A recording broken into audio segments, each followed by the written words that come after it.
Aceh merupakan salah satu provinsi yang memiliki beragam ciri khas, baik dari segi kuliner, corak, seni, bahasa, budaya, hingga arsitektur.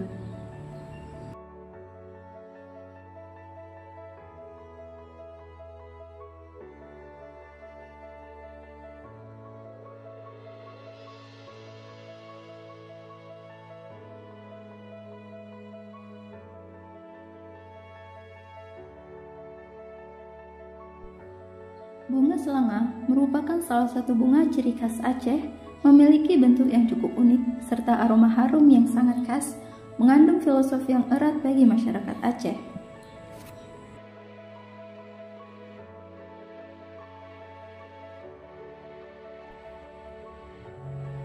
Bunga selanga menjadi bunga khas dan ikon sejak zaman Kerajaan Aceh. Bahkan konon, Sultan Aceh menjadikan bunga ini sebagai kebanggaan dan dijadikan wewangian pada setiap acara kerajaan. Secara nasional, bunga selanga dikenal dengan nama bunga kenanga.